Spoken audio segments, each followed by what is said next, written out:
Before I start the show, I'm excited to announce that our Patreon is live. Patreon's a direct link between content creators and their community, which allows listeners like you to fund the show directly. For just $5 a month, become a light dusting member, enjoying merch discounts, a free t-shirt, and access to ad-free episodes. Level up to the $15 solid snowfall tier, and also enjoy exclusive invites to on-hill meetups, a free sweatshirt, and a monthly shot at winning prizes, which include this month's prize, a wired snowboard. The first draw will be at the end of November, so sign up today by going to Patreon, Patreon, and searching FNRad. Every little bit helps. Thank you very much. The FNRad Snowboard Podcast is presented by Skyview Campers. This game-changing tiny home camper is built by Never Summer in Denver, Colorado. Inspired by Frank Lloyd Wright's architecture, these 12-foot lightweight campers at just 1,500 pounds are a masterpiece in design. Enjoy sleeping like royalty under the stars on a true queen-size mattress with a moonroof in your secure home-like bedroom surrounded by ample ventilation and shades for privacy. Stay cozy with a propane heating system and enjoy well-lit interiors powered by rooftop solar panels. And when it's time to cook, ingenious exterior countertops include a sink and a double burner stove, all under a giant batwing awning. Skyview Campers, redefining adventure. Visit skyviewcampers.com to start your journey today.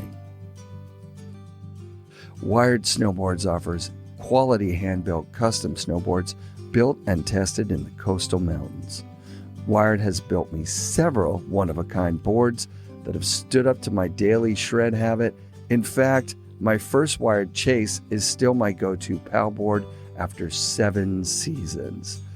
Wired brings my imagination into existence. That's fucking rad. Check out wiredsnowboards.com and design yourself a board to last a lifetime. Fixed snowboard bindings are simple, durable, and functional, featuring tool-free adjustments and a lifetime warranty on buckles and base trays.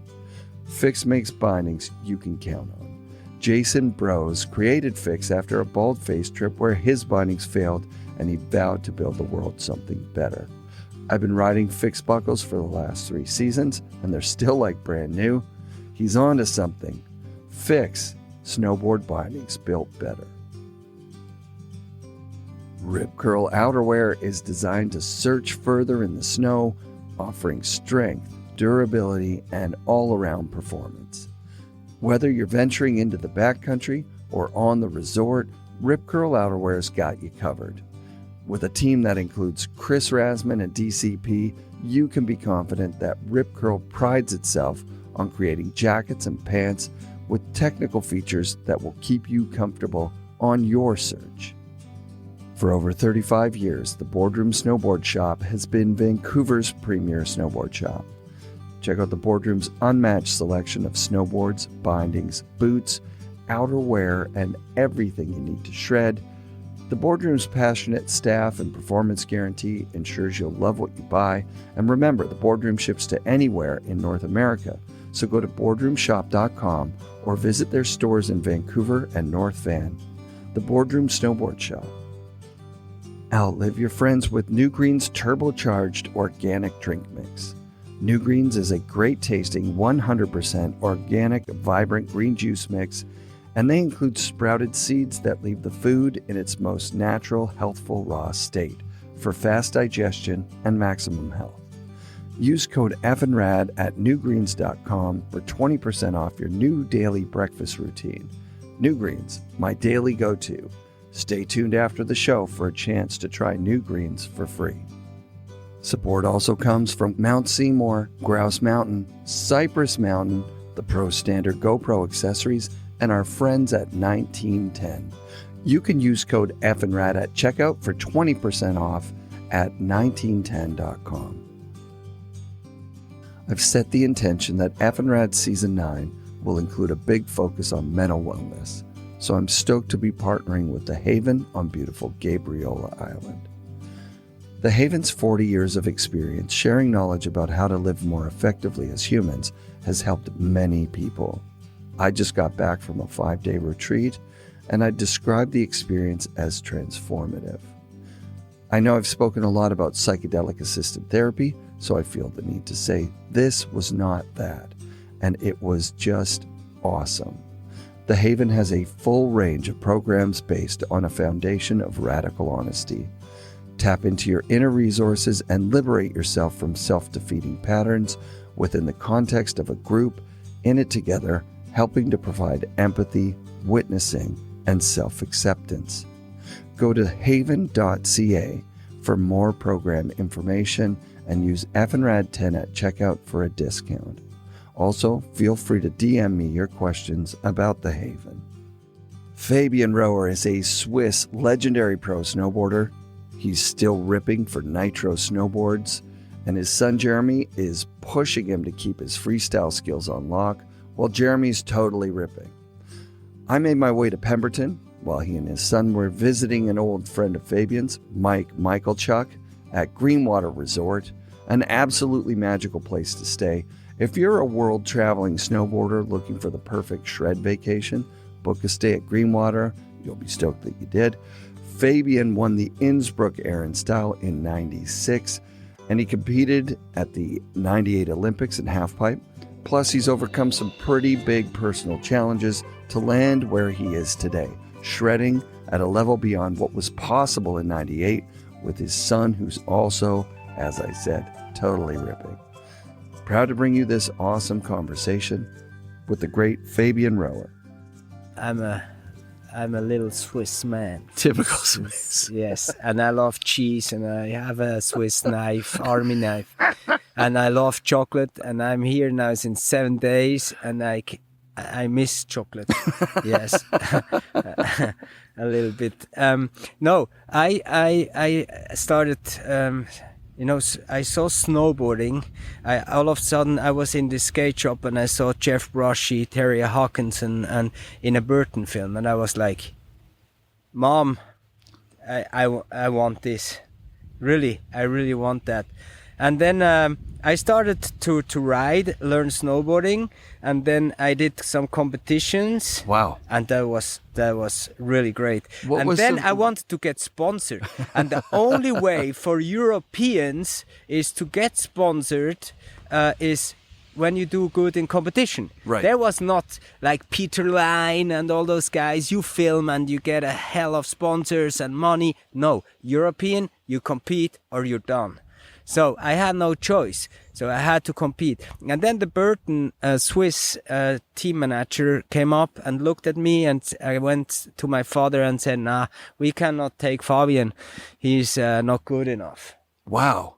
But back then I already bought a Nitro snowboard because I found Nitro really cool. Yeah. And then step by step I got into this Nitro thing. And they always said, we're a big family, we're a big family. I was like, yeah, what a marketing.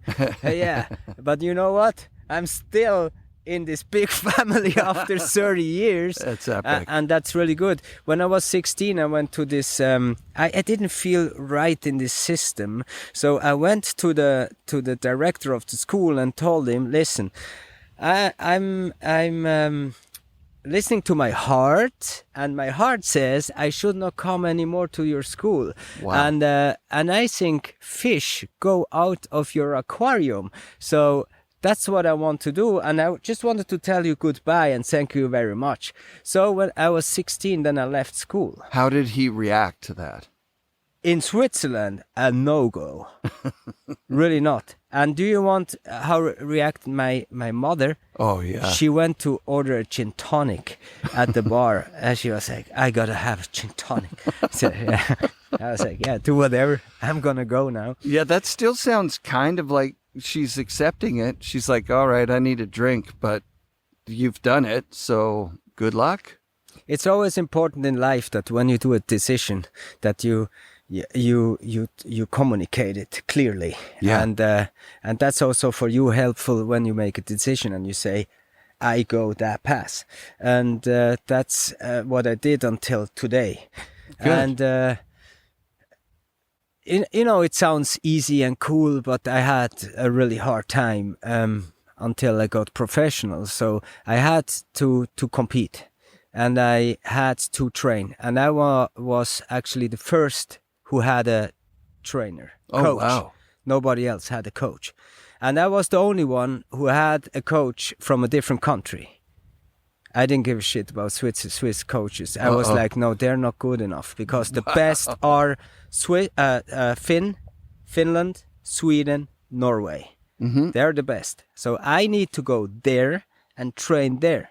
So I went to Lapland, Finland, and there was nothing. The Huluporo, the wild reindeer bar, that was the only bar I went a little bit. Yeah, no, but up there I trained really hard, and with the Finns, and then in the beginning of the season I always did this Finnish championship, and I won it once. Sick. Me alone against 300 Finns. That was not my dream, you know. So yeah. This is actually the beginning of this whole thing, and then I went into the World Cup and I started to win everything. Damn. Really everything. Who was the coach? Let's shout out that guy. Juha Sulkakowski. Yeah. From and my mental coach was Hannu Lakonen, and he was actually coach of tennis. Yes. But he was a mental, like a mindset coach. Yeah. And I know now how they work, the Finns, and they don't talk too much. They just do. Right. And with not too much of feeling. They're like a machine. So I still have it in me. I did this Ninja Warrior thing, That's what it's really called? No, Ninja Warrior. I was invited. You know this thing? No. In Ninja Warrior competition. No, I'm not sure what it is. You do the obstacle course over water. Yeah, okay. I don't know if you have this. So a really tough obstacle course. For sure. Like you have to hang. And you know stuff. what I have seen? I've seen it. I know you've seen it. Yeah. So they invited me and I talk about this mental thing. So I was the smallest, sure, and the oldest, and they looked at me and laughed a little, like this little Swiss Smurf in Germany. And I was like, I'm gonna kick your ass later. Yes, and I won. And nice. I was the oldest ever who won this competition. No way.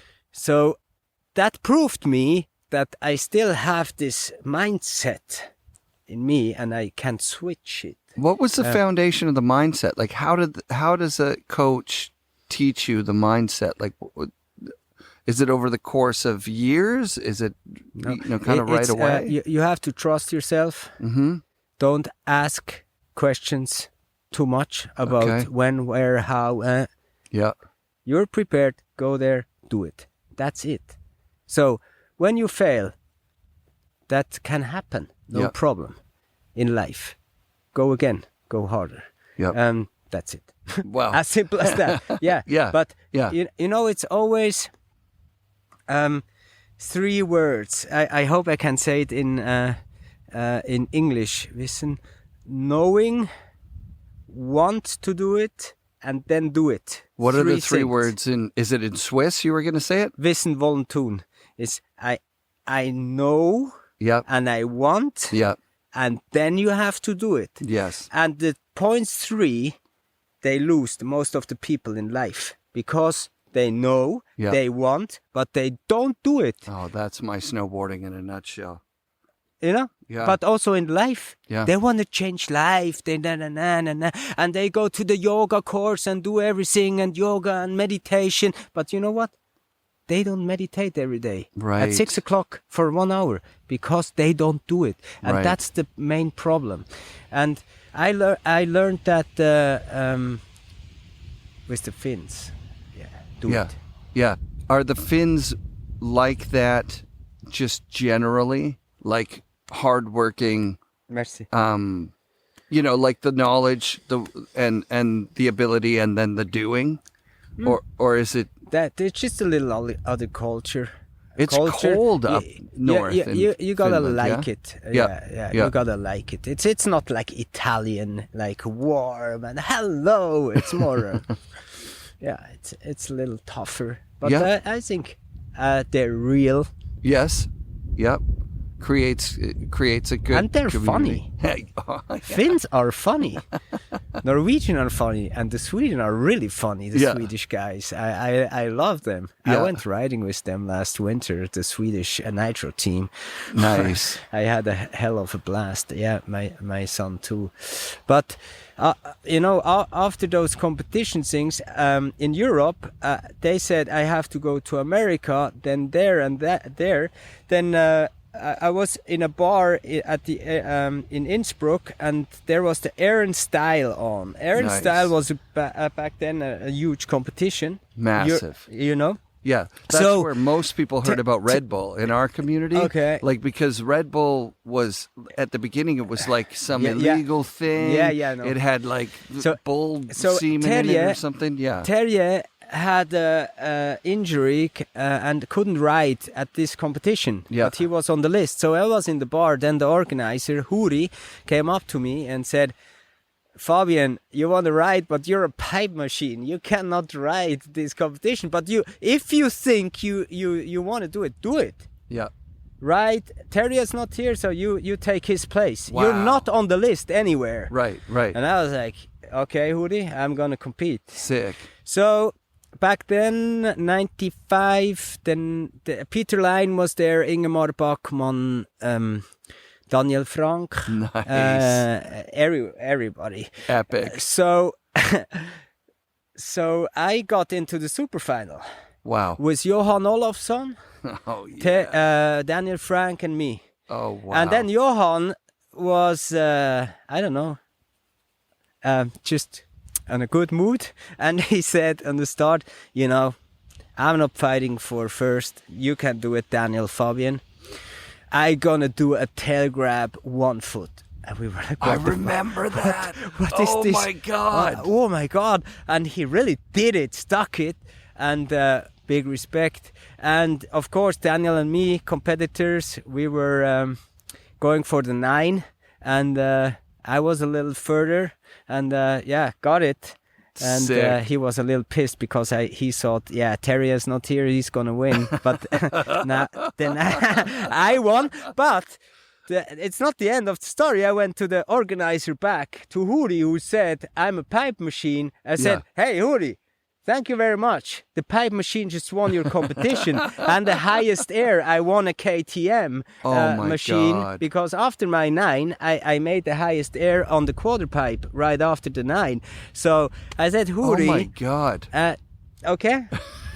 Just be careful what you say to some, Yeah. I just won it. Do you think you would have been as persistent had he not said that? You know what? Like, he pushed me. he pushed you. Yeah, it was fine. Yeah. I was used to that, always to prove yourself in competition. And and Nitro was always so neutral in everything. They were like, do it if you want to do it. And until today, I'm really feeling comfortable with them because they let me do, they let me ride. And the main thing is snowboarding, right? Yeah. And not about what you have to do this. You're in the team, and you go with the team. Right. Just go and ride and have fun. Do you need some boards? Yeah, I will send you some boards. Okay, where do you go? You do this podcast with Eric. I love it. Things like this. It's just good, and that makes me feel comfortable. They've been going the same team, right? Tommy has been there since the beginning. There's another guy that's been there the whole time too, right? Is he partners? Tommy has a partner or something? I don't know a lot about Nitro. Yes, it changed a little bit. A little bit. Yeah, but Tommy's still there. Then Andy Auerhammer and... so it's been the same people. Hannes, because nice. I hooked him up with this job, actually. Oh, sick. So they're those three dudes now doing running Nitro. I can't believe, because when you look at so Burton's been run by, the same family the whole time. Sims kind of came and went with a bunch of different iterations. And, many of the biggest ones like Rosignol and Solomon, I guess it's family owned at the end of the day. Like there's some family in charge of the whole thing. It's a really family thing. And when you would see his company, it's actually his house, built another house. And in there, it looks like a really house with few rooms. And there they make their meetings and they eat together. And it's real. Yeah. And a lot of companies try their marketing to do, we are, but right. I'm not sure, if it's really so real. And in snowboarding, it's really, really important that something got lost, and it's the spirit of snowboarding. It got lost, and. Why is that like this? I think it's a competition thing. Everybody is competing. They're athletes, and they have to do that. They have to do this and triple cork. And snowboarding is an expression sport. Yes, you show something of you. Truth. And this got lost. And what I want with my son, of course, he's riding Nitro too. Nice. No, Burton actually asked him. They came, in Innsbruck. They came up to him and say, "Do you want to ride for a real brand?" Oh, wow. And he was like, "No, I'm riding Nitro." No, it's funny. No, but what I want, and that's a serious thing now. My son. I'm raising up. I raise him up alone since 10 years, and I want that he gets the spirit back. The next generation of me is having the spirit of snowboarding again, and Nitro knows that. And I told him, you can sponsor him and do everything you want, but he's not competing. Nice. He's not doing any competition, because I know so many fathers. Or parents, helicopter parents, yes, that no, we're having fun, No, they're pushing them like hell. Yeah. Full gas. And this is not correct, I think, because a 9-year-old or an 8-year-old cannot make decisions. You guide as parent. Yeah. So then you push him into competition. No excuse. Right. So I do the opposite. I was always the opposite guy, and I think for him it's healthier and more the joy here of learning snowboarding. And that's why I'm here at Chuck's place, Mike Chuck, because I told him, you're old enough to meet my buddies. Nice. Yes, and take a slice of them. Of everybody, cool. Of Max Plötzeneder, of all the guys he meets now, everybody he saw. Terje, Nicolas Müller, he was riding with. Wow, wow. Yeah, and we're doing, actually, I can tell you later about. He's just on Instagram. You find him on Instagram and TikTok. Yeah. He has over 1 million views on his posts on TikTok. What? Because you know what he does. What we do 3 things. Yeah. We do tutorials. Yeah.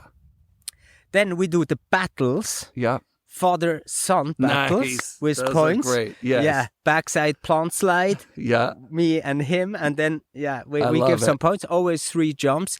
And we started to do, because I think it's a little bit, it starts to get boring for him. Always do that with his father. So I started to ask like other riders. So he started to do these battles on Instagram and TikTok with Eero Ettala. Nice. Heikki Sorsa. Come on. And Marcus Cleveland. No way. Marcus Cleveland is, we're going to hit it out this autumn. They made a battle together, a really hard one. And he I think he didn't know who he was. And he was like, yeah, can you do on this rail, like a back lip 270 off? And he was like, yeah, I try. And then they went up and did it. And you know what? After one run, we were done. One run.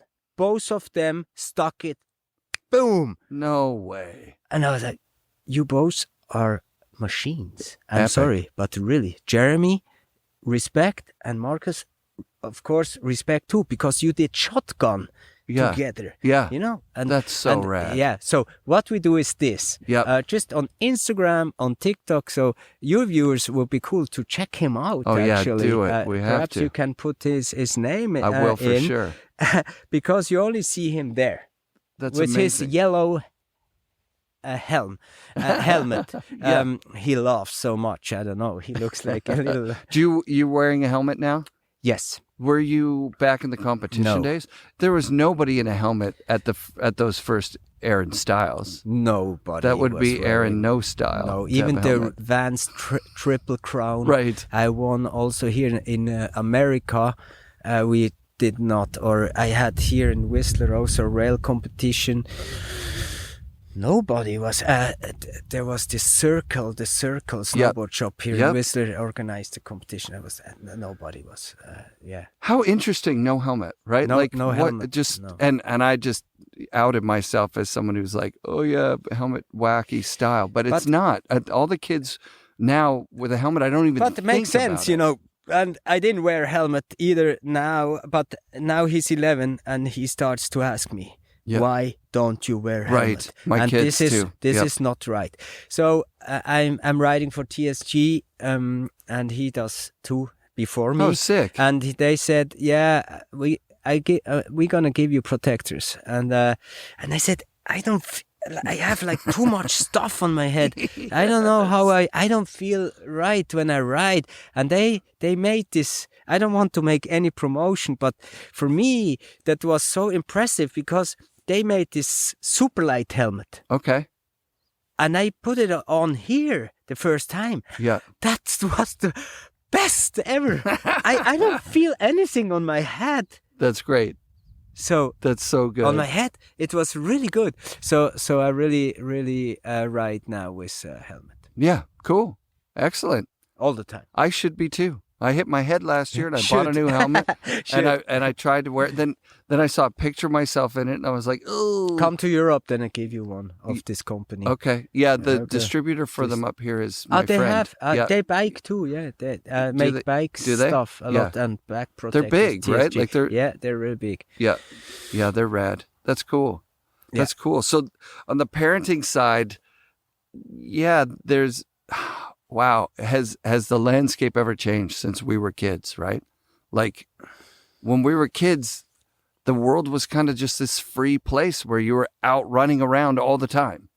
And now it feels like the expectation of society is that you've got your kid at school, you drive him there. It's got to be the best. Then you get him picked up and you put Yeah, him in a and program this, where there's yeah. somebody else watching them Yeah. all the time. There's some adult in control of the situation at all given times. That's and why I'm here at Yeah. Mike Makerchuk's place. Yeah. He can run around here. I bought him an arrow, and he's shooting around. I here. saw it. It's like Yeah, a yeah. compound bow. Yeah, It's like a real yeah, yeah, a deal. real Yeah, one. Yeah, yeah. And he's driving around with his golf car, and he's really feeling free here, and that's what I want to show him. He was And coming in hot right here, and Mike's like, "Hey, slow her down a little Yeah, bit," which is awesome. He's It's got okay. that. He has that. It's good. That excitement, Yes. and that like, like, let's go quick. Yeah, Let's go and fast. you know, me as a father I'm getting, I'm gray hair now. He says, "Silver fox." You Silver heard that one? fox, yes, Okay. totally. So it's just really nice to have a good time with your son. I'm his filmer. And he is my filmer, so all the that's footage perfect. you see of me, Yeah. he is filming me. And Yeah, you were showing me photogramming. footage. I was Yeah. like, dude, With the that's solid. handy, you know, yeah, and that's solid. And this is really good. So I can have a really good time with him now until he doesn't want to hang out with me anymore, Right, with 15, right. 16. You Sure, don't want to sure. ride every day with your father, But like this, we travel around. We have a good time in snowboarding on a professional level, of course, Yeah. but a good time. He has Yeah. no pressure. You have to go in 4 years at the Olympics, so you got to train this and make the Right. double this year. Right. I go for style.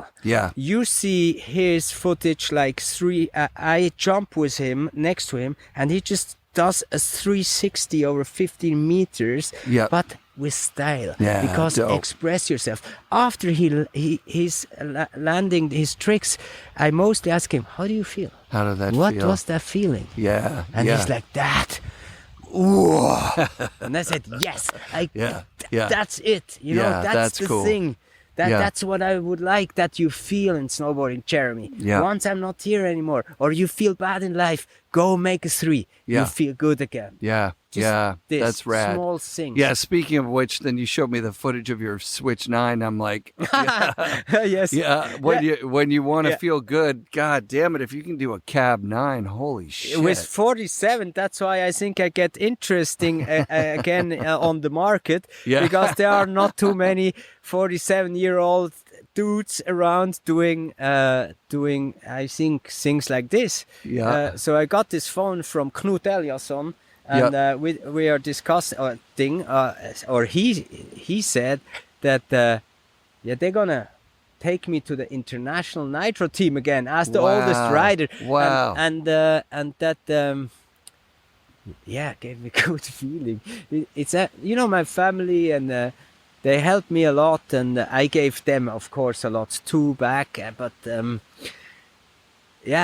it would be cool. And Jeremy, he's officially in the team, of course, but I get back officially. That's excellent. And I really like that. And the interesting thing is, the Nitro is so cool, because they called me up, said, "We want to do an OG camp." And I said, "What?" Dope.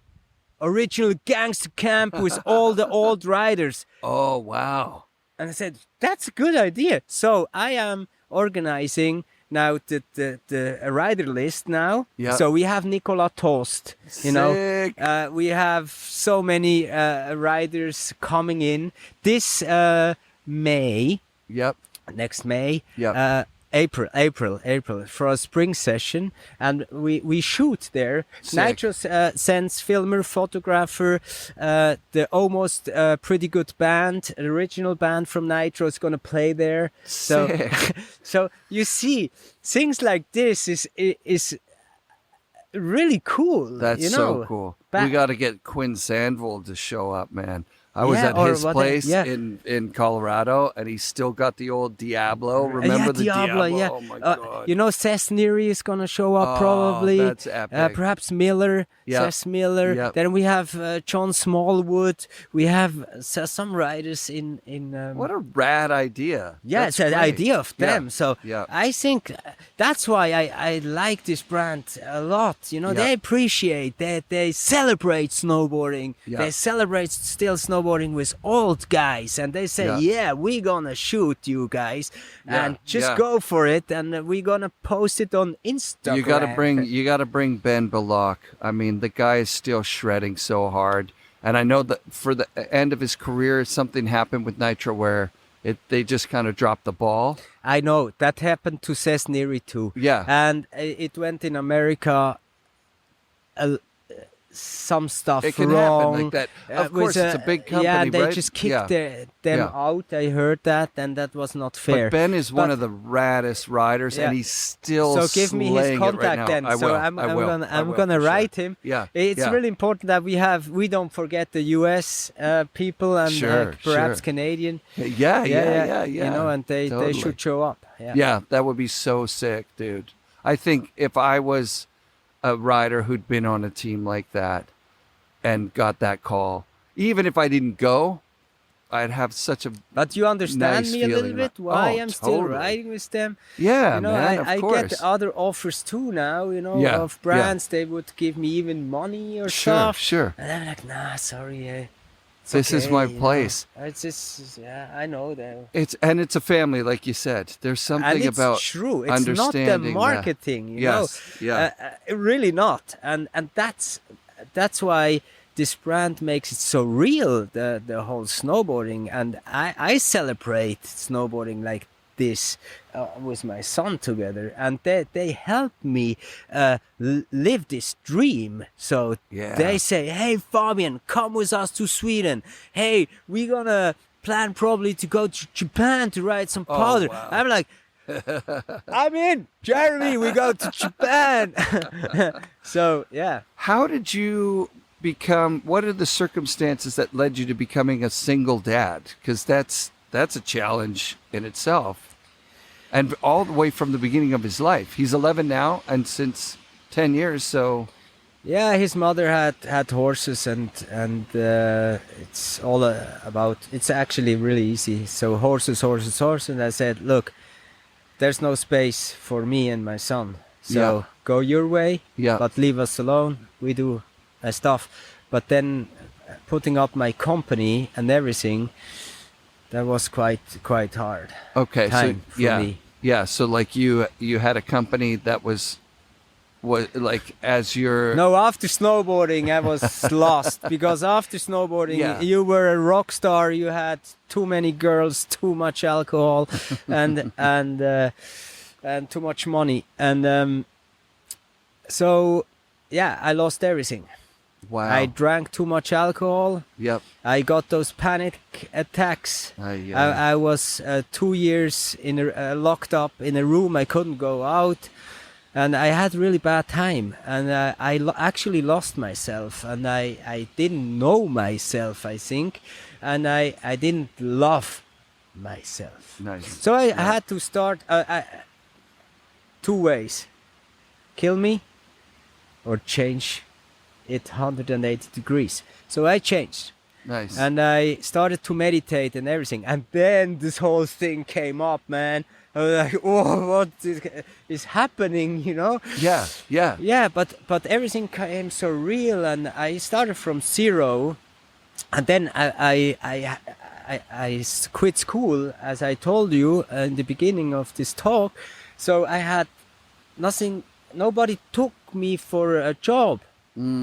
So then I went to my drunken guys from the bar, from the construction. I said, could you help me out with a little job that I could help you on the construction? So I did that for 2 years, and I had, of course, I couldn't pay the tax, so I was like 120,000, I think, US dollars in minus even, and the government had to pay me 1,200 Swiss francs because I couldn't make it. Our system is, when you cannot make it anymore, they give you money. So the government paid me money to help me that I can pay food and stuff.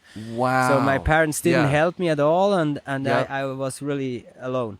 Yep. After this construction thing, 2 years later, I can talk, and I understand the whole system a little bit, and I started to sell houses. Cool. Then I started to understand the system, and I made a company, and I worked for this company, me myself, you know, and I paid myself a little money out. Sure. And the company paid my tax, actually. Ah, you know, and no I way. paid the money back that lended the company to me. You understand what I mean? Totally. So this whole system, I started to understand, and that they got it, and so I'm on zero now with the tax. I'm fine. Wow. I don't drink Wow. since 2 years. I meditate every day at 6 o'clock. Since 20 years. Wow. And I really do. And I started to do Qigong, Tai Chi, started to learn how to breathe. Then I changed my way of eating, you know, the food and stuff. And I'm still normal, you know, I'm not this, you know. But I changed a lot. I think I got to a more handsome guy.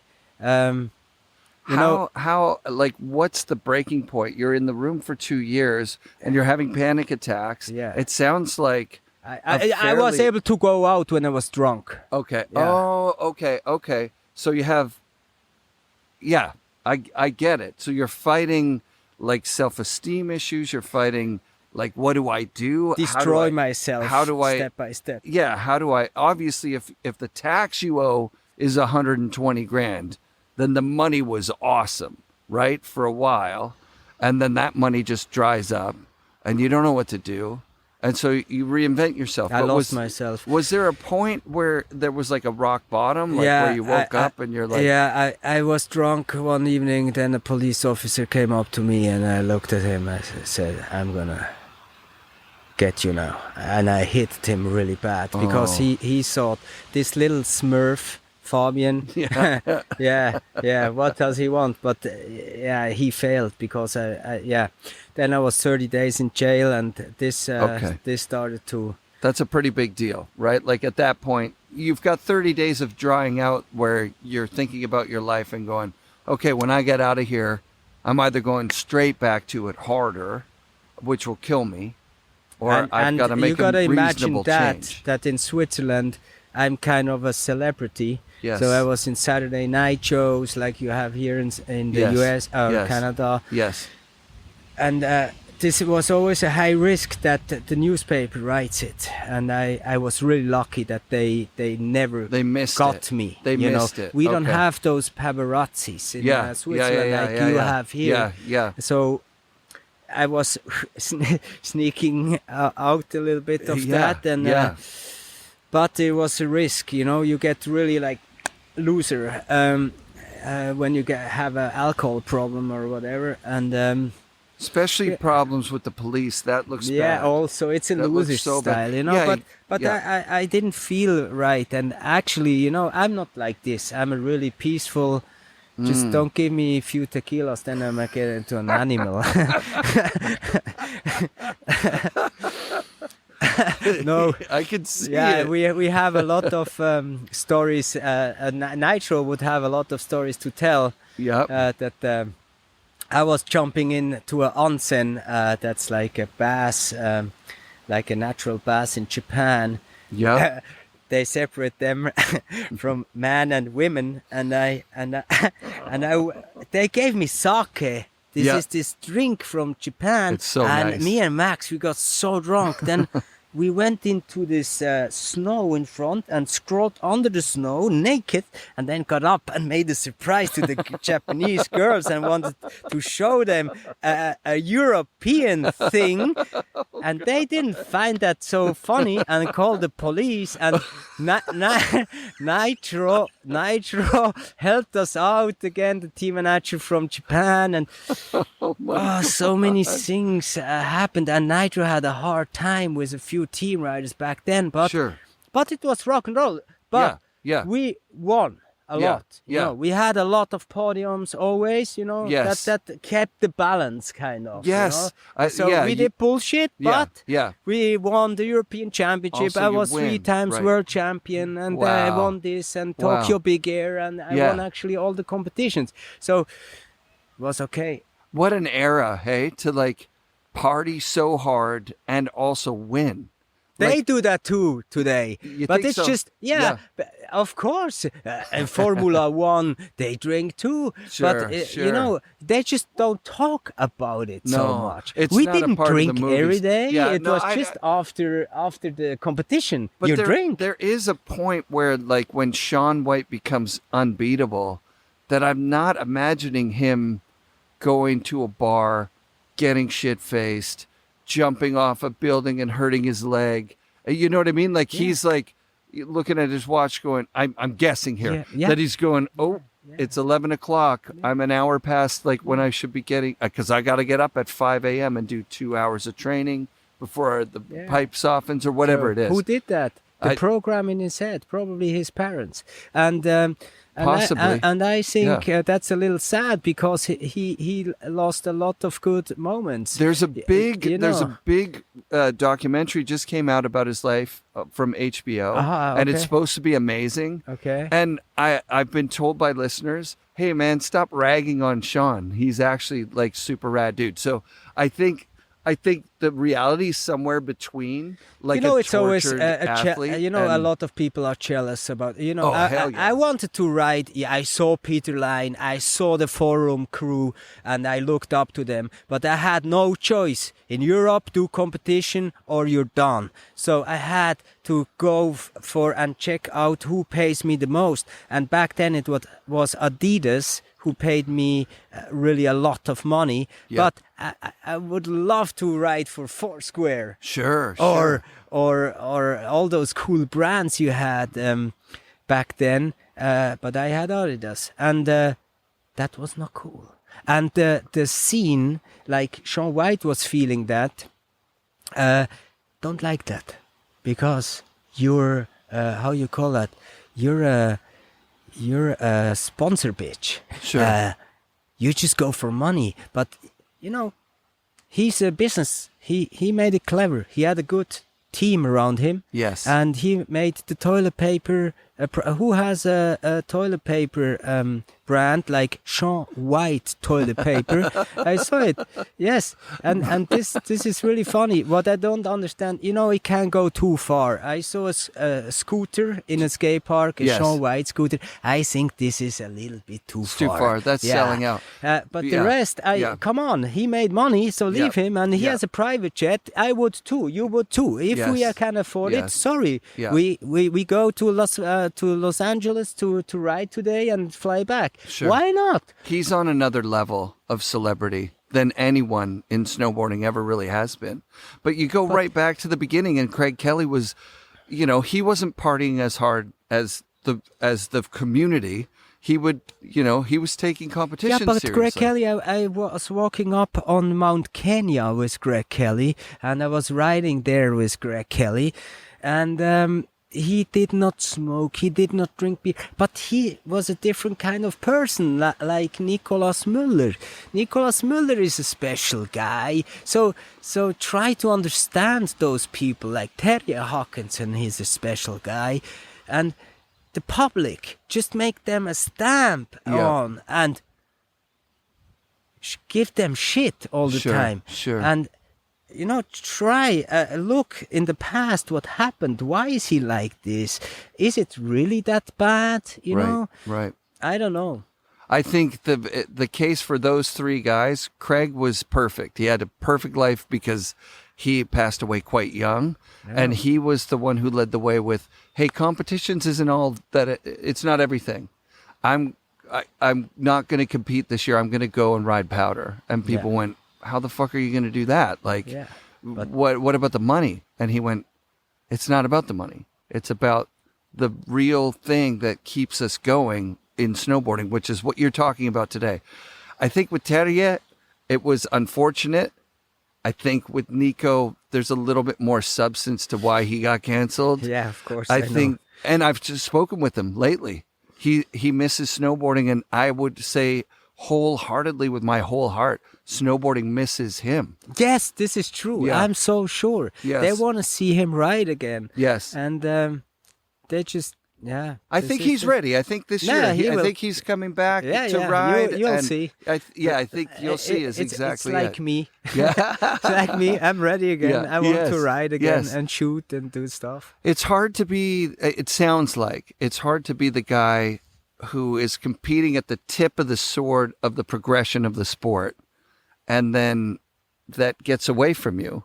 And there's new kids that are doing it, and maybe they're doing it in a way that you don't think is that awesome. No problem. Yeah. But, you know, it's Instagram and social media time. And, you know, so many riders come up and 1 year later you don't see them anymore. It's Yeah. not like back then, like Greg Kelly and Jeff Brushy or Jim Rippey, you know. Right. We're starting to get like, yeah, we're good. Good. Or Okay. you got to tell me that. This is a great story.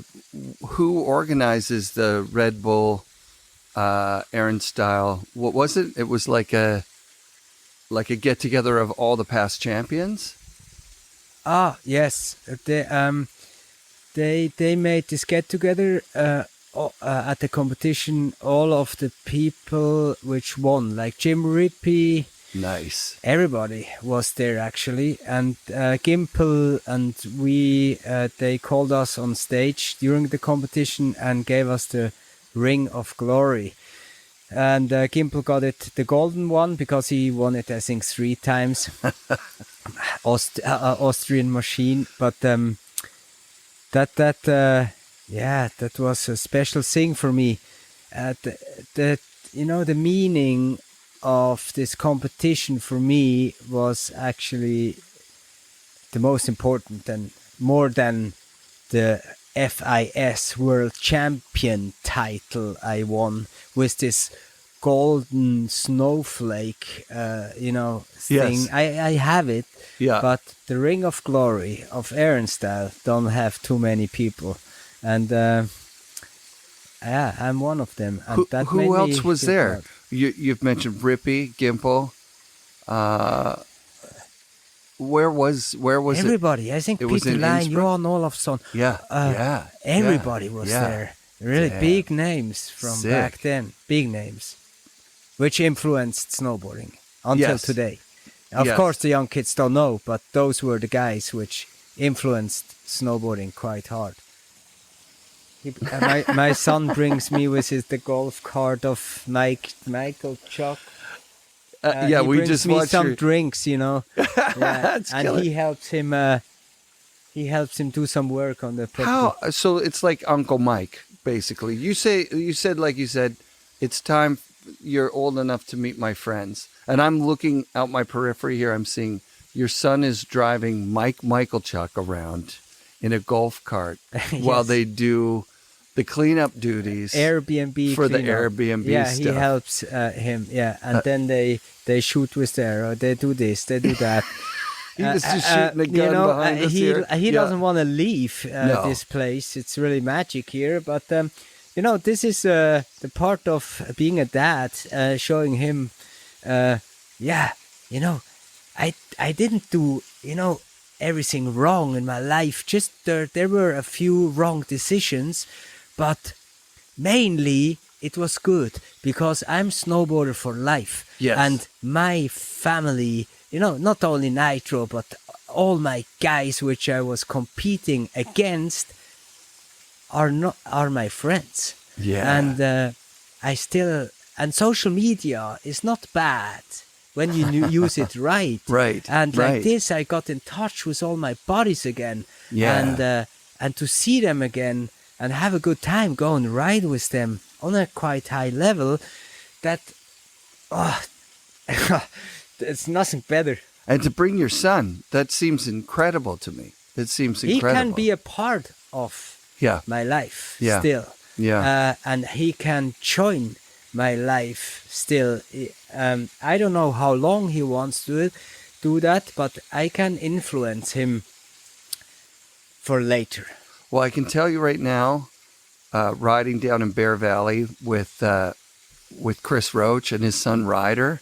Chris Roach, I remember too. Oh, yeah. So Roach's son Ryder is 16 right now, and he just rips. So, like, if you remember, which you obviously do, like Roadkill and the days of the, like, movies of riding with your buddies, and now Ryder Roach is one of those people in Chris Roach's crew.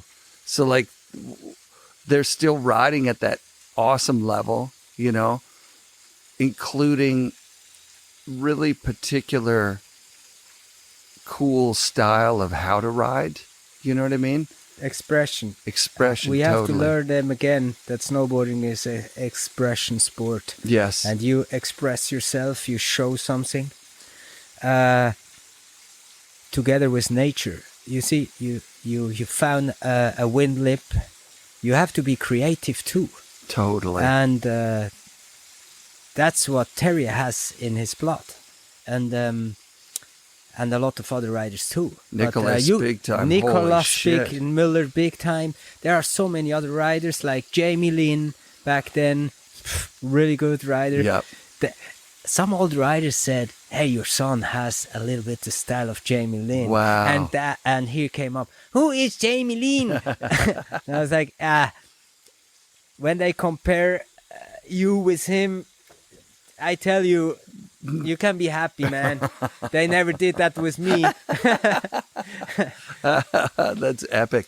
The European Jamie Lynn or the French Jamie Lynn was Aaron Vincent. Remember Aaron Vincent? Might be before your time.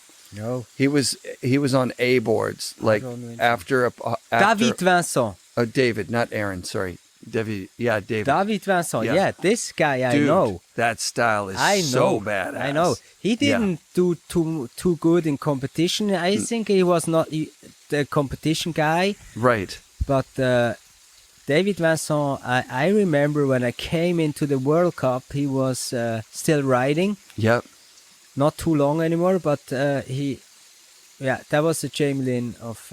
right? Am I right on that one? I just remember his style being so badass. You know, our scene in Europe is quite big. It's just, you know, as I told you, that we had not too much of a pure opportunity to film like with Mike Hatchett or with those Hatchett brothers those cool films.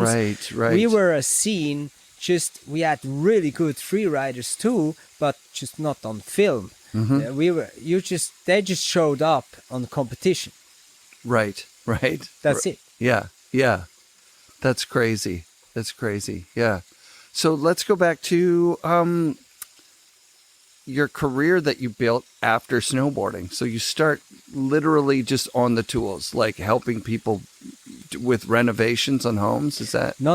It's really on construction. When they made a construction somewhere, like building homes up, I just brought them sand to make concrete, you know, because I didn't learn anything about that. So I really started from zero. Wow. So after 2 years, I knew a little bit how this works. Then I, as I said, started to sell houses, and I built this my real estate company. And I was working really hard, but I took this from snowboarding. Once I make a decision or I drop in, I will not stop. I will go. Sick. And this was actually the same what I did with the real estate. There are so many other real estate people around, but like snowboarders, but I didn't care. And then I started to grow. And then it was, I compare it with playing Monopoly. So when you play it with a good tactic, you're going to succeed really good in this real estate. What was the first house that you bought? What was the first place? Actually, I bought one apartment. Okay. Yes, and then I sold it, and I bought a house with 6 apartments. Oh, then, wow. I bought a house with 7 apartments and another house, I think, with a little more apartments and some shops I rent out. Retail stores, yeah. Yeah, retail stores. Yeah. So I do this, and I clean every Monday. You see me cleaning the stairway of the house, because for me it's really important that I'm in touch with my renting people, that I know where the problem is, and that we talk on the same level. Yes. I'm not the house owner and the money maker, you know. Yeah. I'm same level. I do some renovations myself. I plant the stuff. I do all the gardening myself, and my son helps me there too. Because when he wants to get money, he can. Yeah. I overpay him, you know. But of course. But he needs to do something. Cool. Yeah. That's really cool. So that's my way. Now, I'm not in the system of getting up in the morning. Of course, I get up, but just nobody tells me what to do. I can choose my way every day myself, and this is for me really important, to live freestyle and make my way. And that's what I do. I do every day. I work in the morning, and in the afternoon I go skateboarding, do meditation, go in Tai Chi course. I skate with my son, or we go snowboarding. I go, you know how many times I go snowboarding in a week in wintertime? 4 times. Wow, that's I go a lot. Wednesday afternoon, Friday afternoon, Saturday and Sunday with my son. Amazing. Every week. That's amazing. And I love it. That's a lot. And it's, you know, back then when I was riding Adidas, I was not those forum guys that said, yeah, he's not core. He's not core. Sure. So where are all the guys which were core and not riding anymore? I'm core. Yeah, dude. More core than they saw. Because I really ride and I love riding. And I'm a snowboarder till the end. Yeah, that's it. I was shocked. And I was talking a little with Mike about it. I'm like, it's crazy for me that someone like, say, Damian Sanders, when I talked with him, I'm like, when's the last time? Like, not even, I said, I was like, how many times a week do you go? And he's like, holy shit, I don't think I've gone in 10 years. And I was like, how is that possible? That someone who's riding at that high of a level has just let it go. I have no answer for that. Right. I think I don't it's know. injuries. I think it was just injuries for him. So for some people, you're too injured. I mean, yeah, you're looking at me I like... have 12 screws, dislocated shoulder, Yes. blah, blah, Yes. blah. Cannot move my thumb. This is blocked too. Come on. Yeah, Then go ride powder right. or do whatever. Yeah. Go split boarding. You know who we haven't talked about, which is a common friend, is two great common friends. Harry Gunz and Paul Gruber. Very huge,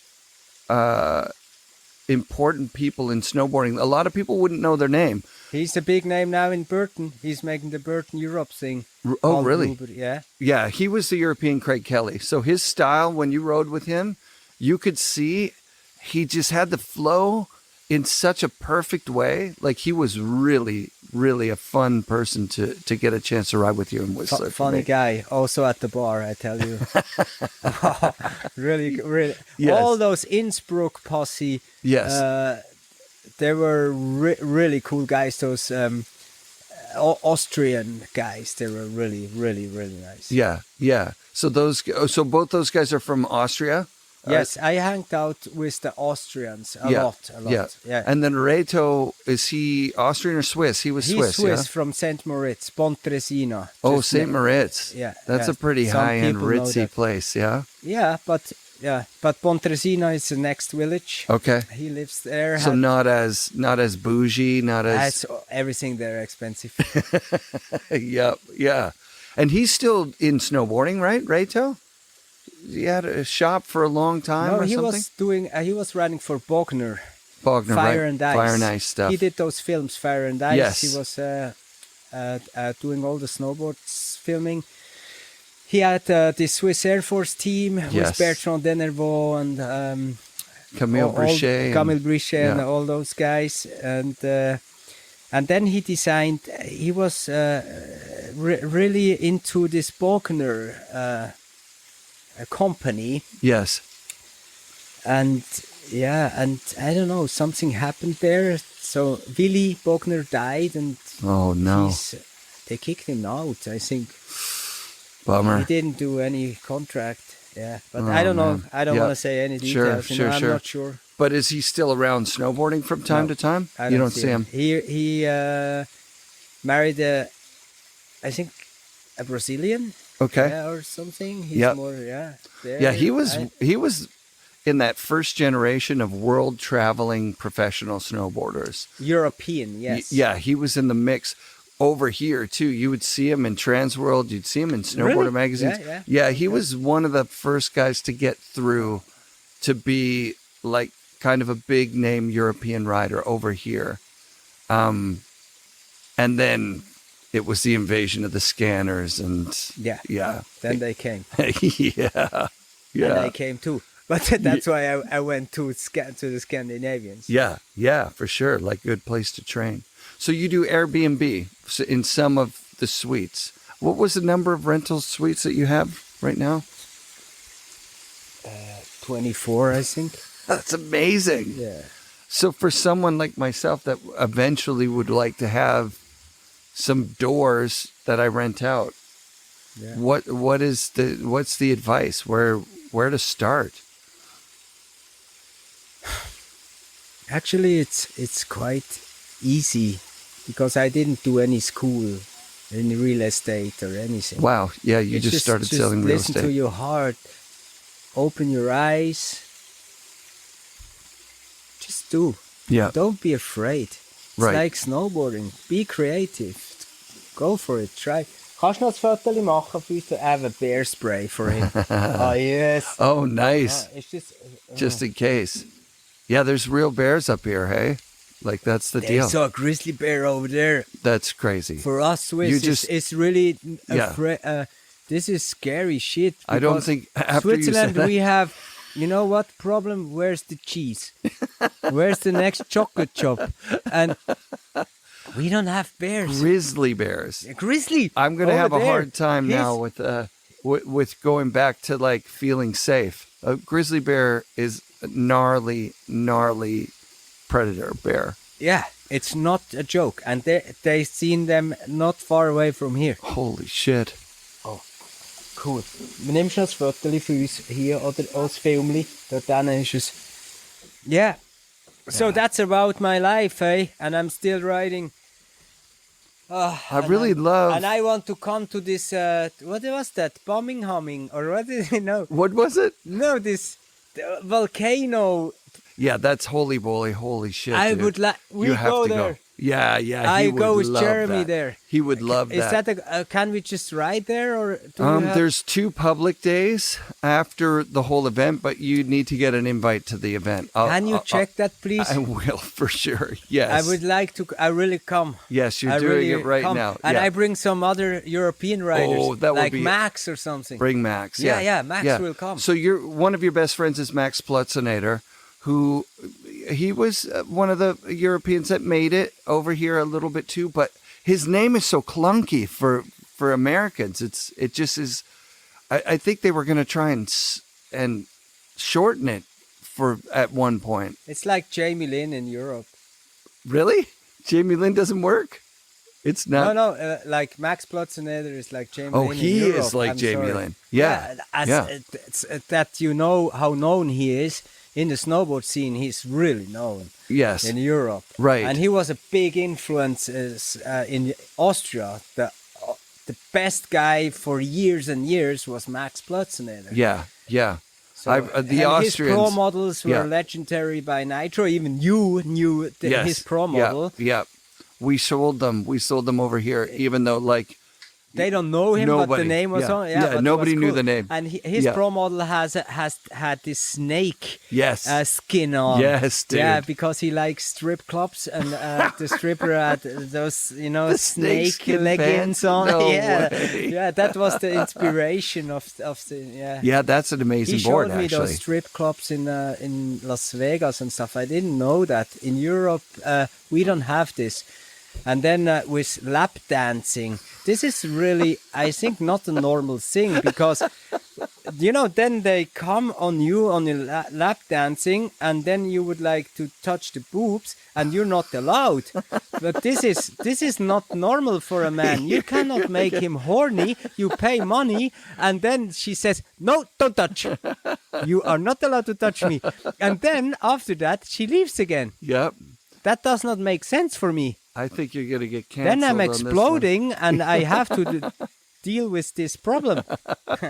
You understand? Yeah, It's weird. I've never liked strip clubs for that reason. I'm like, what? Who is this for? You're there with your buddies, Yeah. and you're like, what? So what are we doing? We're going to pretend that this doesn't turn us on, okay? Yeah. So Cool. that's a weird. We're in a was, weird space for now. European. That was nonsense for me. I remember Harry Guns just being like, "What the hell is this? Oh, yeah. What the hell?" You know what he told me that always stuck with me was that he was addicted to surfing. He was like, "You need to go surfing." A lot of people have told me that over the course of my life. Like, get out there, get in the water. Surfing is the pure form. I think snowboarding's a pure form. I really do. I think I enjoy it more. I've never learned how to surf. It seems so hard. Yeah, surfing is Compared. hard. We have in Switzerland actually the biggest surfing scene from whole Europe. Okay. That makes sense. Actually weird because we have no sea. Wait, no, it doesn't make sense. No. There's no sea there at all. No sea. But when you compare to how many comparing to other country surfs in Switzerland is so many that we have now a lot of indoor surfing places. We even have this outdoor surf place in Sion, you know, which they have in America too. There's huge artificial like thing. the train going by and it's pulling away. We have this in our small country. So for those people which don't know Switzerland too much, so for us it's when you tell me I have to drive from Pemberton to Squamish, that's too much. Because we drive in 3 hours, we drive through our whole country. The entire country, right. So when you tell me 45 minutes to go snowboarding, yep. It's limit, huh? So all my I have 5 resorts around my house. Yeah. And they're all 45 to 1 hour away. Oh, and wow. that's really limit. That's amazing. And here they say they drive 5-6 hours or even more to go ride. Sure. This is incredible for us. Yeah. I mean, it's BC, so there's mountain ranges all over the damn place. But yeah, I felt the same way. When I moved out here, a 1 hour drive felt like a really long drive. Yeah. And then today it was 2 hours and 15 minutes to get here, and no I'm like, it's no problem. Really? Yeah, no, it's a short drive. Really? It felt like a fairly and short drive. And the Canadian girls are really nice. They're quite nice. Say. Yeah, they're I married one. so nice when you say you're from Switzerland. Oh yes. The Americans are more. Hi, how are you? Yeah. I'm not sure if they really mean it or just say things, you know? The Canadian girls are more straight. Yes. Is that right? They say what direct. they want. Yeah. They say, hey, hi, how are you? Go to Quebec. Yeah. Yeah, the look girls in there your are eyes so to the point. Oh, yeah. I like that. Yeah. Just, nice. Okay. Yeah. By the way, sorry. No, it's good. Hey, is Jose Fernandez is also Swiss? Yeah. That guy, okay, I Jose Fernandez. Yeah, I said that Reto was one of the first. Jose was the very, very first on the cool guy scene. Like, he's until today a big influence for me. So when I have a life problem, I call him up. Cool. And he was. He did a lot of things. He makes now trampoline halls, playgrounds in Switzerland. Yep. And in Germany. And he does a lot. Still riding. And he gets, I think, 2 new knees now. Oh, wow. Yeah, because they're really not good. He does like skydiving, like the squirrel because suit of the stuff? knees. He couldn't snowboard. So he started to skydive. Yep. Yes. So does he still snowboard a little, but like no? No, it hurts. His really knees a lot. are that bad. And he needs new knees now. Oh fuck! Yes. That's crazy. Yes. Yeah. He sent me some squirrel suit stuff, some flying, like indoor flying stuff that he was doing. Yeah. He's really always on fire. He's doing a lot. He's really active, and cool. he has a really cool way of living because he lives in hotels. He has no home. What? He has one bag with 2 pairs of jeans, 2 pairs of same t-shirt, and 2 pairs of, I think, sweatshirt. And that's it. And he has a laptop. And he lives like this since years now. No way. And I told him, I always help you with the apartment, man. Yeah, if you need one, I got one for you. I help you. And he's like, really, no, I don't problem. want that. Yeah, no, he's cool. It's a lifestyle choice that he's made. He obviously doesn't have kids and a wife then. He's just... Yeah, he has in Saint-Tropez, I think. Yeah. They are, I think, All right. That's still running. I can hear you. What's the name of the TV show? To Be Wild. To Be Wild. Yeah, and who produces this?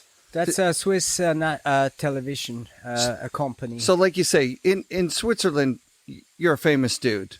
So then somebody comes up to you and says, hey, you want to do this TV show?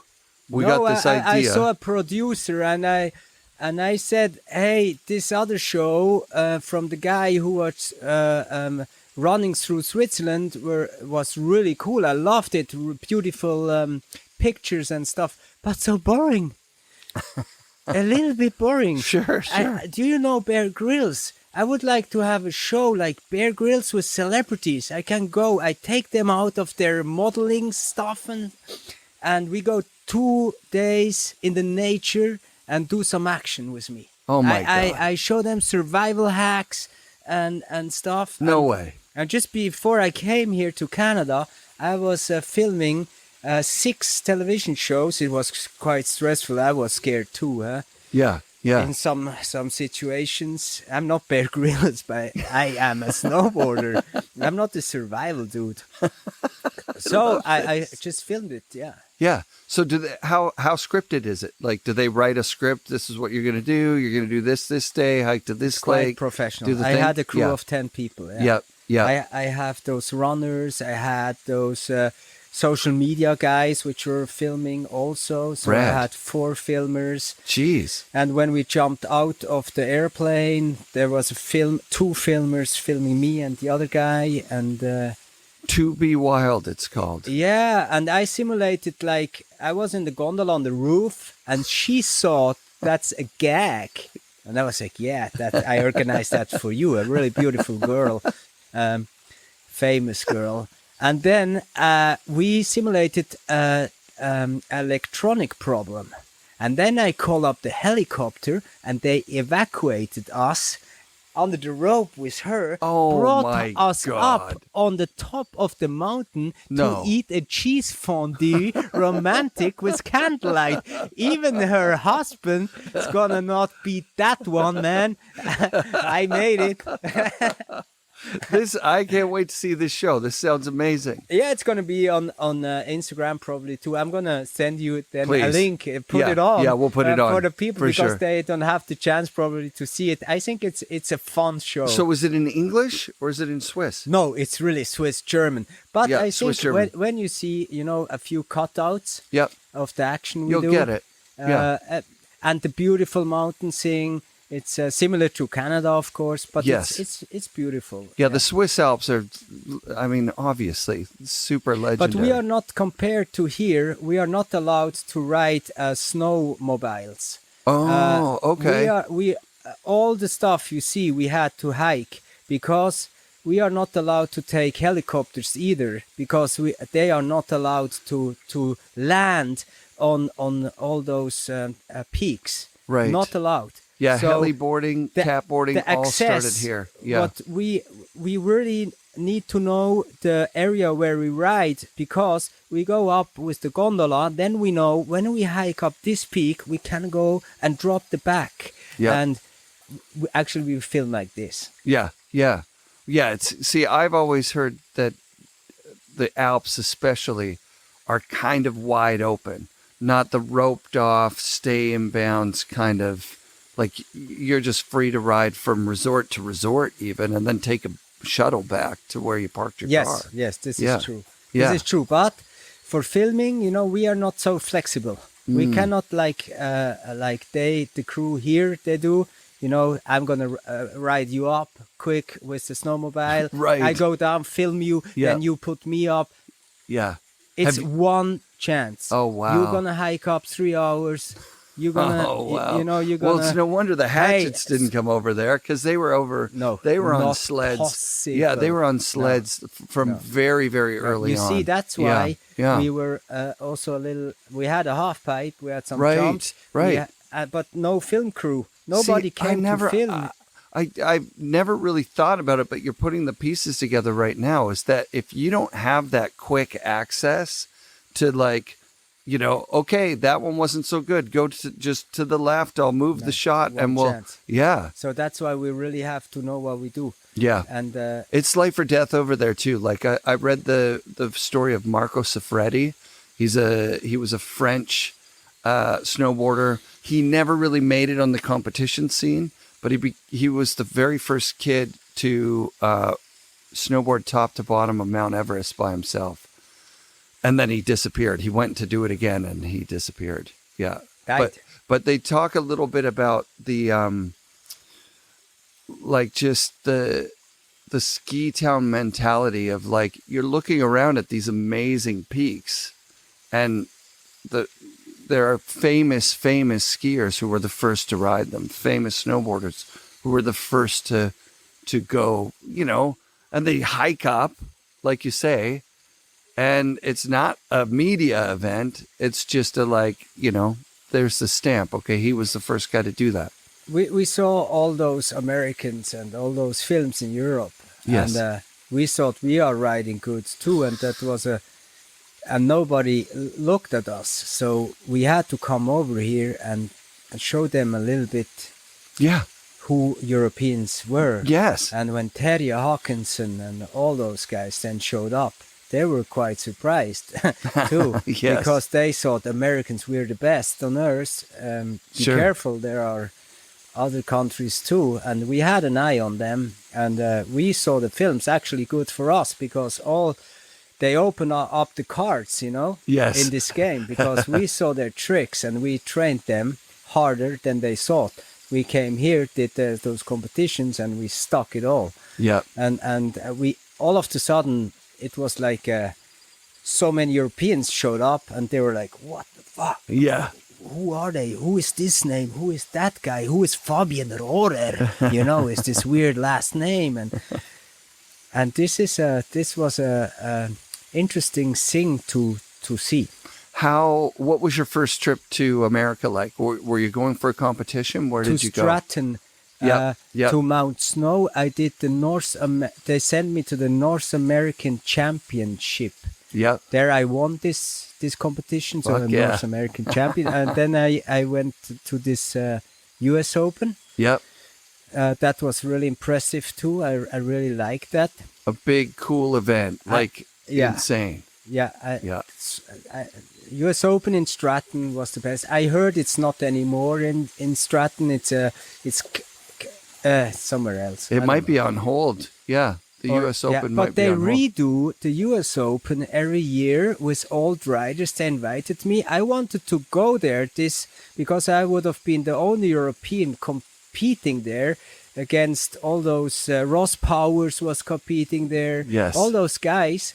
And I wanted to battle me with them again. And I couldn't go. You know why? Because I'm not vaccinated. Oh, you know? wow. Because, you know, the system wanted to push me to be vaccinated. No, Yeah. my heart said, don't do that. So I am not vaccinated. So I was not allowed to travel. What a pain in the ass. But Canada was open. Yeah. So I'm here, I'm safe. Yeah. But next year I can go in the country USA, and I will compete there. Sick. Yes, half pipe. Yeah, one of the things about Terje that surprised me was that, you know, because we started talking about the Olympics and about the reasons that he didn't like it, and which were many. There were a lot. It wasn't just one thing. But one of the things he mentioned is that his dream contest would be where everyone is there and nobody's hurt, which I was like, that seems weird. Why would he want that? He doesn't want anyone to be hurt. Everybody is healthy and riding as best they can, because he thinks only then can you say, like, I beat that guy, right? Like, lots of people on the show have said, oh yeah, I went to a contest and I beat Jim Rippey or whatever. But maybe Jim was hurt at that contest. You know Doesn't what I mean? matter. It's competition is competition. Yeah. I'm not with him. Completely not. And I think when you have a bad day, you have a bad day. Sure. You know, at the Olympics, I did the same run and I won the world championship. And on the Olympics, I got fourth. Yeah. So when you watch the Olympics, it's a weird thing too, because all the time guys win there or competitors win there, which you don't expect. Sure. And John Simon, now for real, that was not my main problem. Sure. Not at all. Right. There was Daniel Frank. Yeah.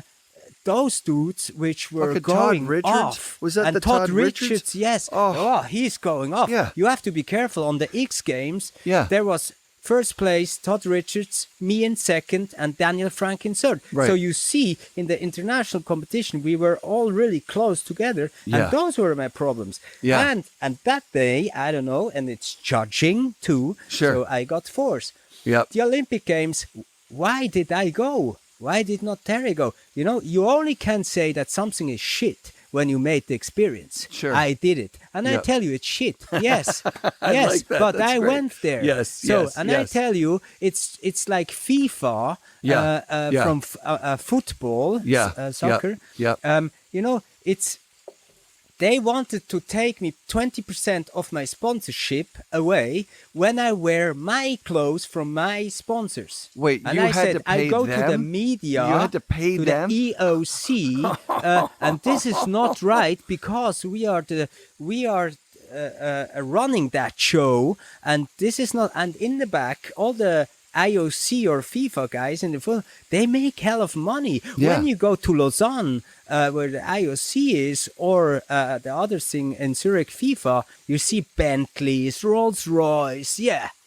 They make a hell of the money. So they're trying of all to take the out of the pocket of the. Come on, of it's the not fair. Riders of the there are things going on. What the I fuck? heard, and I don't want to tell it Sure, here. sure. It's really, really bad. Sure. And this is not right. Right. Olympic Games is a good thing. Sure. When you go back to the Romans, Sure. they got together and see who's the best. Right. All good. Yep. But then, of course, some guys thought, yes, we do that, and we make a hell of a money out of it. Unbelievable. And this is what Terrier thinks, I think, went to the wrong direction, and he's right there. But still, I say it again, you can only say something when you really were there, you felt it, you talked to the people. I went looking around. You know, they had no bar for the athletes, just to chat together. Right. I was not allowed to. I'm Swiss, you're Canadian. You have a badge with a scan code.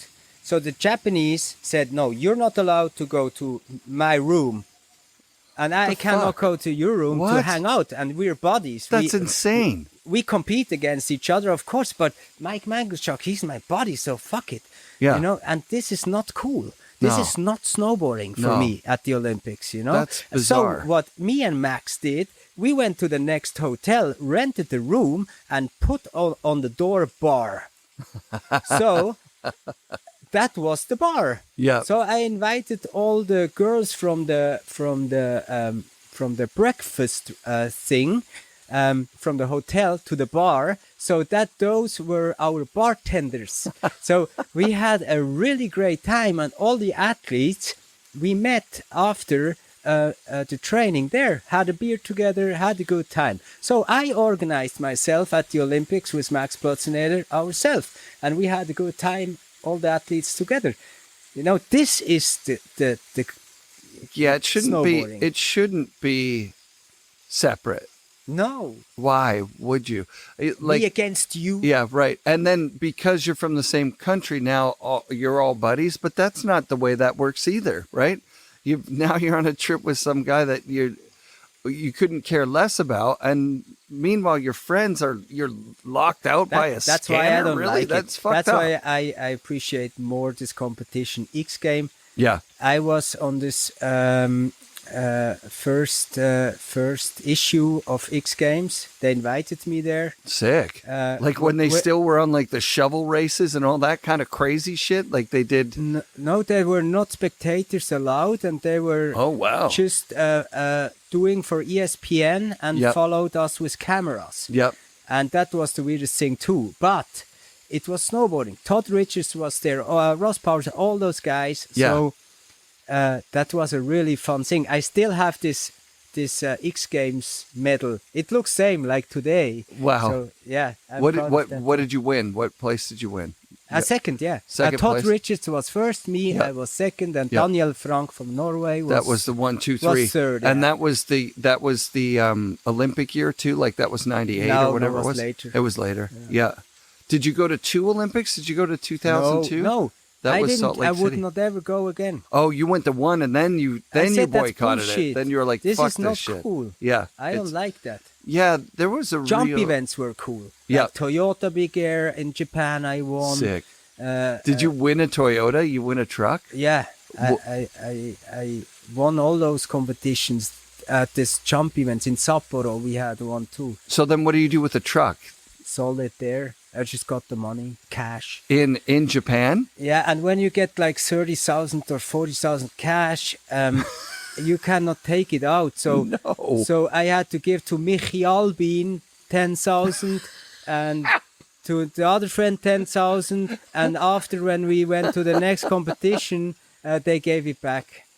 Like Wow. this, you have Wow. to put in the form how much money you have. Yep. So everybody put 10,000. That's unfucking believable. That's what we did. And you got the money back. These are good friends.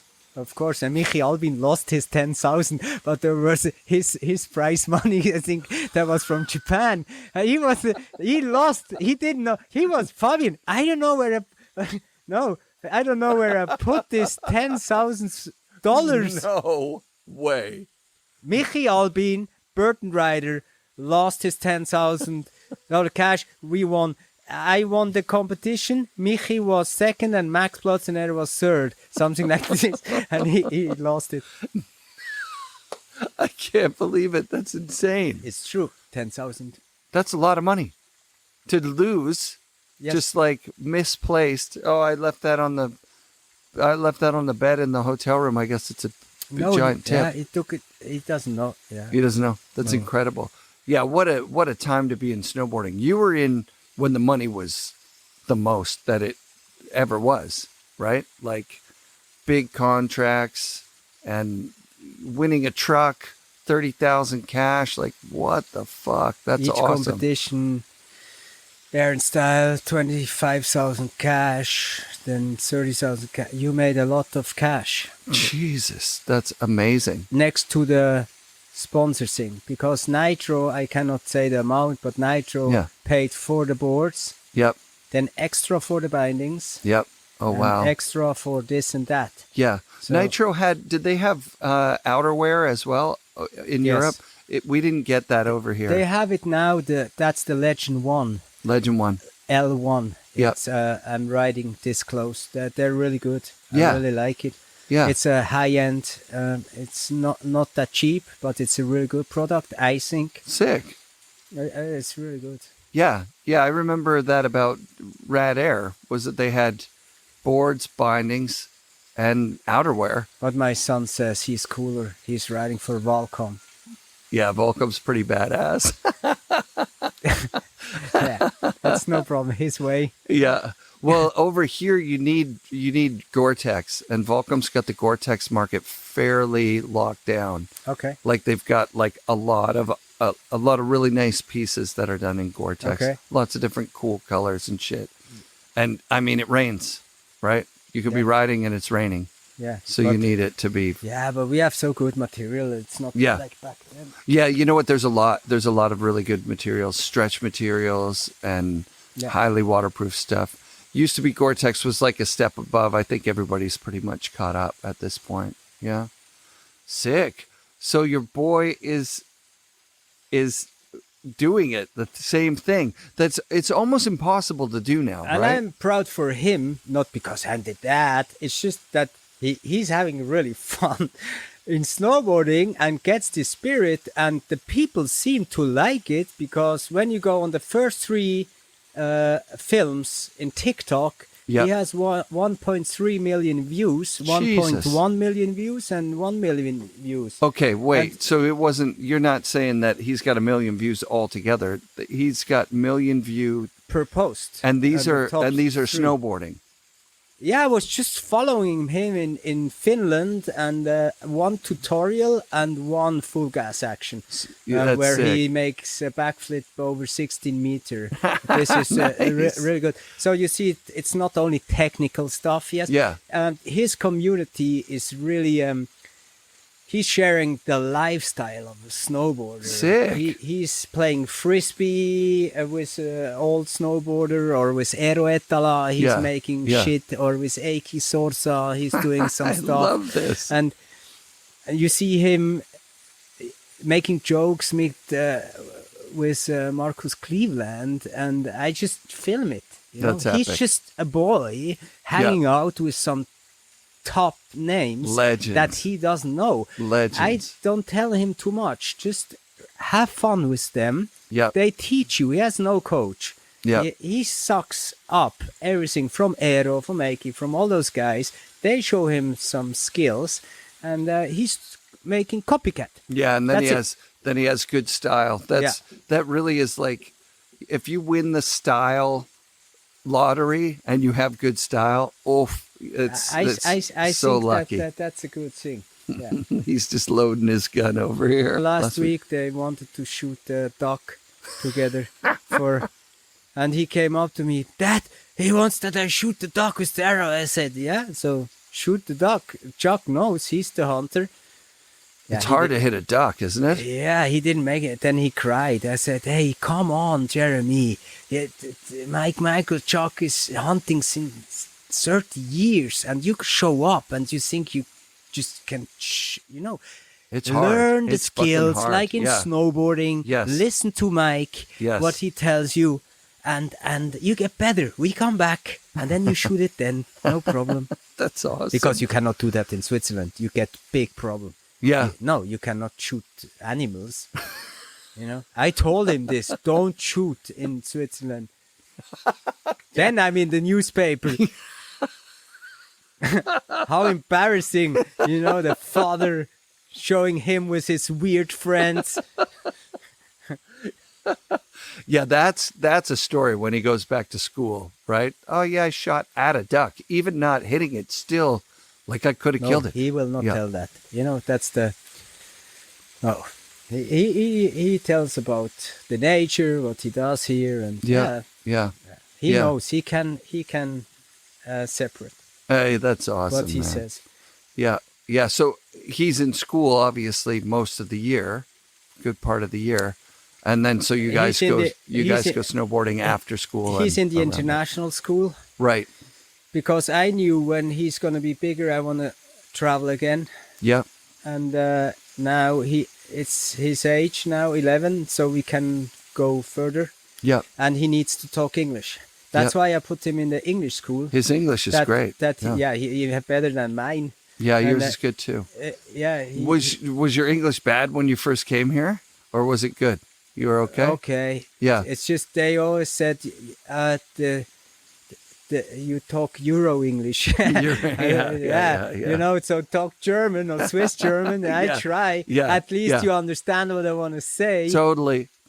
Yeah, it's really mind bending for Canadians and especially Americans that in most European countries you learn 3 or 4 or 5 languages. It's not uncommon to know a lot of languages. Because we drive 4 hours. In this direction, they only talk Italian. Yes. This direction, only talk French. Yeah. Other direction, German. Yeah. You need to all the contracts, all the renting contracts, everything. Everything, right. Even the girls, when you want to have a drink, tu dois parler français. Yeah, but you talk here French too. On the other side of Canada. Yeah, so like we learn it in school, but it's not as serious. It doesn't seem like, it seems to me that the Europeans I've met speak functional English, like they can function in English and hold a conversation. Like you say, I know French, but in Quebec or even in France, I would probably trend towards, do you speak English, as opposed to even trying. It's embarrassing to not know that. For us that in much. Switzerland, they learn us that kind of they expect from us that we know. So we grow up like this, and we grow up also when we travel somewhere, we check your behaviors. That we don't make any fault. Right. Because your culture is different than our culture. Right. And we have to respect some things. And we are a really neutral country, and we don't want to step on your feet. Right. So, and we take this serious, and I teach this to my son too. Respect the others. I'm still thinking about you burrowing through the snow to the Japanese Showing my girls. yeah, yeah. I did a It's in lot of stark other different things too. This was exchanging the culture. I wanted to. It's incredible, man. You are a real treat to have on the show. Thank you for bringing your story here and following up with me, because I was like, yeah, I want to have you on the show 100%. You're one of the fiercest competitors out there in snowboarding, and you were a mega pro during the time where being a mega pro meant, you know, fame, fortune, the whole thing. I think it's much harder to be a pro snowboarder now than it was back then, just because you've got to have another job. You have to have another focus, you know, like That's you true. can't just live the snowboard lifestyle as well as you could back then. That's my own opinion, but I see that. Yeah, but So- thank you for having me, and Dude. I hope that your viewers, you know, understand now a little more about Europeans, about older snowboarders, Sure. and about our culture Yeah. between America and Europe, Yeah. and how we ride, what we ride. And when they see this show now or listen to this, Yeah. they know a lot more, I think. I think I do. I definitely feel like I do. I would have never known that thing about no snowmobiles and how it impacted the Yeah. filming scene. Because, yeah, most of the big mountain riding of even the American guys is in 100%. You go to Alaska, you go to interior BC, you come up here. There's almost nothing shot Yeah, like in this Europe. marketing thing from Jones, you know, on Jones snowboards, that he all hike up his mountains. We were like, yeah, That's all we do. we do that too. Right. Okay, perhaps not that extreme like he does. It's he does really rad stuff, but Yep. we do that too. Yeah, that's Normal. your culture. Yeah, that's the culture. There's no heli boarding over there at all? No. Wow. Have you been heli boarding? Yes. It's a helicopter going by. Where did you go? Let's. A helicopter. Where did I go? Was it here in BC? Canada. Yeah. Yes. Yeah. Yes. Yeah. Here, probably. I think. Yes. Yeah. Yeah. Like Yes. Whistler Heli or something. Yeah, but I didn't do that a lot because we hike and build the kickers. Yeah. Like this. Yeah. Yeah. That's why I don't have to go to a gym. Right. Right. That's Exactly. our training. Yeah. It's enough. You're walking. You're hiking. You're building the jumps. It's you're so boring to go to the gym and look into a television. This is I don't want to do that. yeah. I rather go kayaking up a river Yeah. than going to a gym. I swear. Yeah. I don't do that. So when you had a trainer, what was he training you to do physically? Were you in a gym with a trainer, or was he telling you go kayak up The a mountain? training was really hard. It was different in Finland. He said that's a alpine rider. You know, this parallel slalom thing. Yes. Yes. He's gonna make a time now. You gotta beat it. Oh wow. And before you don't beat it, you cannot carve. So you don't go to the half pipe. So in my training, I had to carve and learn carving for 2 weeks Yep. until I bet this time Wow, that's in fucked my up. freestyle board. That makes sense. Yes. Oh, and you were riding a freestyle board against an alpine race, like a Yeah. long ass. Probably board. he did not went full, No, you know, of but course. he went Fast he enough went that for it's it. like, yeah, fuck. Yeah, fast. Good luck. Yeah, good luck. Yes. Good luck. So that was just an example of a training Very thing, cool. what we had. Very cool. And before we were allowed to go and hit the jumps, we always had 7 laps of carving, switch and normal, and Wow. then go. Wow. That's why half-pipe riding that's really technical, and you need to know how to carve, That's to taking it very accelerate and be serious. fast. Yeah, yeah. That was what put Terrier above everybody. he was an alpine snowboarder before. Yeah. That's why he knows how to carve. He knows how to ride. Edge control is unfucking believable. Yeah, because he was learning from the beginning, from zero on, how to slalom. Yeah, that is dope. And on hard boots.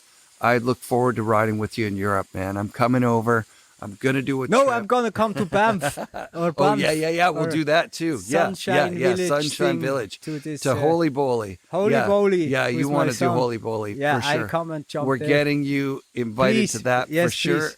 And then when you come to Europe, always welcome. Yeah, that'll be fun. Yeah, I haven't ever ridden there yet. Really? Isn't that insane?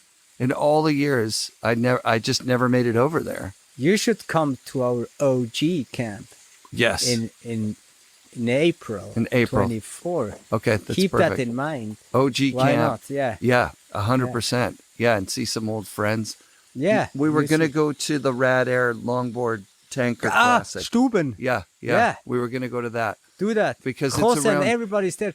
It's all the old during guys. ISPO, right? Snowboard scene. Yeah. I think it's during ISPO. So I might do that. And then, I don't know when that is. And then come over to Switzerland. Hell yeah. Yeah, do that it. Sounds like and fun. even when it's finished the season, we can go to Saas-Fee. Yeah. I mean, these are legendary places. Saas-Fee is where Jose Fernandez had the very first snowboard camp there. That's what started Tim Wendell's. That's what started Craig Kelly's Camp of Champions.